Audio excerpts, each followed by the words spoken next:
Ini adalah kisah tentang Raja Leonidas dan 300 pasukan Spartannya. Leonidas adalah Raja Sparta ke-17 dari dinasti Akyat. Ia adalah anak dari Raja Alexandridas kedua. Leonidas dipercaya adalah keturunan dari Hercules karena kekuatan dan keberaniannya. Leonidas lahir pada tanggal 16 Agustus tahun 540-an sebelum Masehi dan diperkirakan meninggal pada pertempuran Thermopylae pada bulan Agustus tahun 480 sebelum Masehi. Menurut sejarawan Herodotus, ibu Leonidas bukan hanya istri dari ayahnya, tetapi juga keponakan ayahnya. Dikisahkan, ibu Leonidas telah lama mandul, sehingga para pemimpin dari konstitusi Spartan mencoba untuk menyingkirkannya. Tetapi, Raja Alexandridas kedua menolaknya. Ia mengklaim bahwa istrinya tidak bersalah. Raja Alexandridas kedua pun diizinkan untuk mengambil istri kedua tanpa menyisihkan istri pertamanya. Istri keduanya tersebut merupakan keturunan Chelon dari Sparta atau keturunan dari salah satu 7 orang bijak Yunani. Tidak lama setelah menikah, istri keduanya itu segera melahirkan seorang anak laki-laki yang diberi nama Clemens. 1 tahun setelah kelahiran Clemens, istri pertama Alexandridas juga melahirkan seorang anak laki-laki yang diberi nama Darius. Leonidas adalah putra kedua dari istri pertama Alexandridas, dan ia merupakan kakak laki-laki dari saudara kembarnya, Cleombrotus. Leonidas bukanlah seorang pewaris tahta. Oleh karena itu, ia tidak dapat menghindari agoge. Agoge adalah pendidikan dan pelatihan militer untuk anak laki-laki di Sparta. Dengan demikian, Leonidas merupakan salah satu dari sedikit raja Sparta yang pernah menjalani pelatihan pemuda Spartan yang sangat kasar tersebut. Raja Alexandridas II meninggal pada tahun 520 sebelum Masehi, dan Clemens berhasil naik tahta sekitar tahun 516 sebelum Masehi. Saat itu Darius sangat marah, akan tetapi orang-orang Spartan lebih menyukai Clemens daripada dirinya.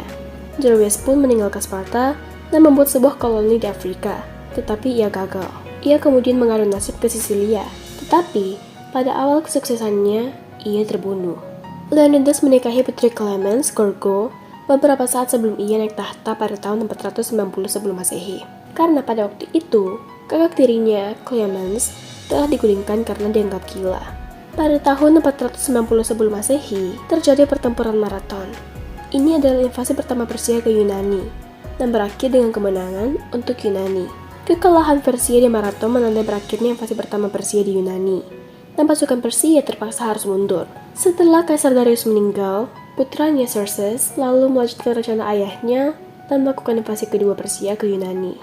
Guna melancarkan rencananya, Persia melakukan persiapan yang matang 4 tahun lamanya, mulai dari mengumpulkan pasukan sampai perbekalan yang disimpan di sepanjang rute untuk para prajurit dan kuda-kuda mereka. Bahkan, Xerxes juga memiliki kanal besar yang digali melalui tanah genting Gunung Athos untuk kapalnya.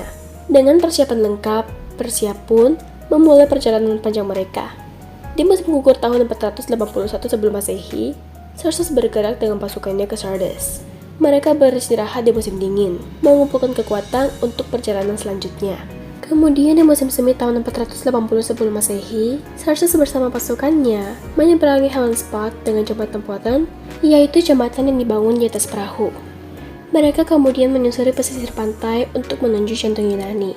Melihat hal itu, pihak Yunani tidak tinggal diam. Untuk menghadapi ancaman serangan armada besar Xerxes, pada tahun 481 sebelum Masehi, Athena dan 30 kota lainnya bergabung dalam Liga Hellenic. Liga ini dibentuk untuk melawan kekuatan Persia. Pihak Sparta yang bergabung dengan liga tersebut menjadi pihak yang paling berpengalaman karena memiliki pasukan militer yang kuat. Orang Yunani tidak yakin daerah utara dapat bertahan menghadapi gempuran pasukan Persia. Untuk itu, mereka mendirikan garis depan medan perang di bawah Teluk Belia dengan angkatan perangnya terkumpul di Thermopylae. Thermopylae adalah celah sempit di antara dua gunung. Celah itu merupakan satu-satunya jalan yang tersedia untuk tentara yang bertekad menyerang Yunani. Karena ukurannya cukup sempit, Persia tidak dapat mengerahkan kekuatan penuh. Adanya benteng di sana turut menambah lapisan pertahanan. Di tempat inilah Raja Leonidas dan pasukan yang berjumlah sekitar 7.000 orang itu berjaga. Sementara itu, Angkatan Laut Yunani ditarik ke ujung Euboka. Selagi mereka menunggu kedatangan Xerxes, dikeluarkanlah dekret untuk mengungsikan para lansia, wanita, dan anak-anak. Wanita dan anak-anak diungsikan ke tempat yang aman di Troezen, sementara para lansia dan harta Yunani ditempatkan di Salamis.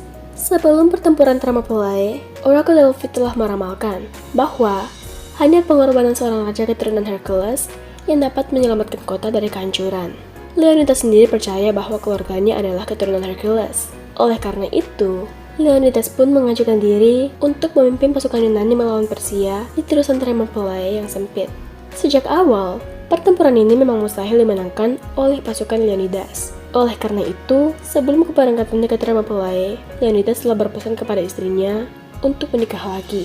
Walaupun terlihat mustahil untuk mengalahkan Xerxes, Leonidas dan pasukannya tak sedikit pun gentar.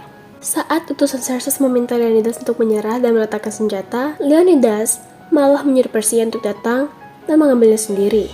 Begitu tiba di lokasi, Persia menunggu selama 4 hari. Kala itu, Xerxes sangat percaya diri bahwa ia dapat menghancurkan pasukan Leonidas dalam waktu singkat.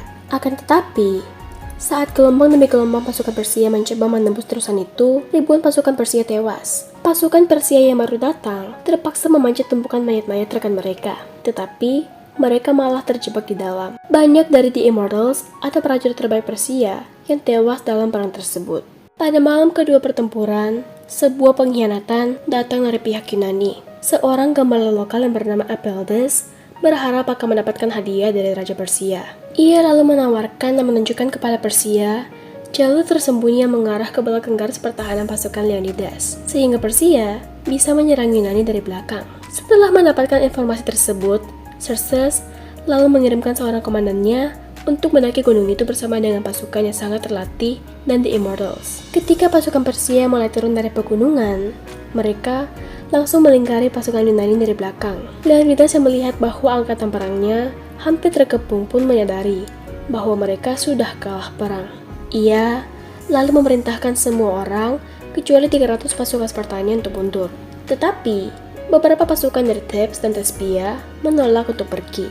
Mereka pun bertempur bersama untuk melawan pasukan Xerxes. Tujuannya adalah agar pasukan Persia dapat dibendung untuk sementara, sehingga pasukan yang mundur dapat mencapai Teluk Corinthus dan mempertahankan wilayah Troezen, tempat para wanita dan anak-anak berada, serta wilayah Salamis, tempat para lansia dan harta benda milik Yunani berada.